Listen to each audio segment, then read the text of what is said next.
DC motor. Electric motors are everywhere. Almost every mechanical movement that you see around you is caused either by an alternating current or direct current electric motor. Here, we are going to explore a DC motor.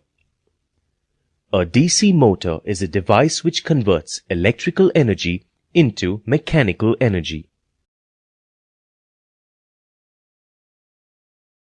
A current-carrying wire in the presence of a magnetic field will always have a tendency to move.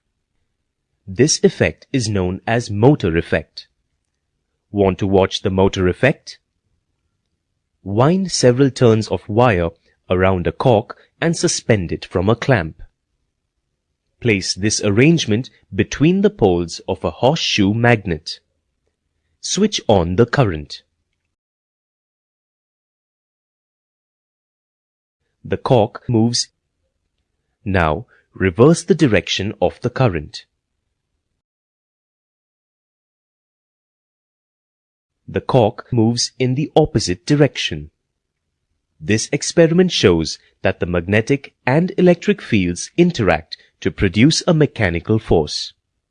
This is the principle of an electric motor. The direction of motion is given by Fleming's left-hand rule. Fleming's left-hand rule. Extend the thumb, forefinger, and the middle finger on the left hand in such a way that all the three are mutually perpendicular to each other. If the forefinger points in the direction of the magnetic field, the middle finger in the direction of the current, then the thumb points in the direction of the force exerted on the conductor. A rectangular coil made of insulated copper wire is wound on a soft iron core. This is the armature. The coil is mounted on an axle and placed between the cylindrical concave poles of a magnet. Thus, the armature becomes an electromagnet when a current passes through it. A commutator is used to reverse the direction of flow of current. Commutator is a copper ring split into two parts, C1 and C2. The split rings are insulated from each other and mounted on the axle of the motor. The two ends of the coil are soldered to these rings. They rotate along with the coil.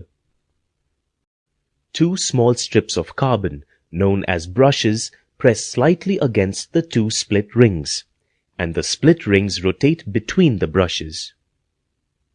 The carbon brushes are connected to a DC source. When the coil is powered, a magnetic field is generated around the armature. The left side of the armature is pushed away from the left magnet and drawn towards the right, causing rotation. When the coil turns through 90 degrees, the brushes lose contact with the commutator and the current stops flowing through the coil. However, the coil keeps turning because of its own momentum. Now, when the coil turns through 180 degrees, the sides get interchanged.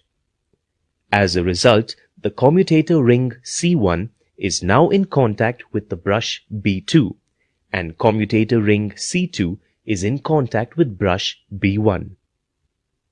Therefore, the current continues to flow in the same direction. Again, brushes and the split rings lose contact when the coil turns through an angle of 270 degrees. The coil has a tendency to stop, but due to inertia of motion, continues to rotate till it covers 360 degrees. The process continues. Observe that the magnetic couple is maximum at 0 degrees and 180 degrees and 0 at 90 degrees and 270 degrees.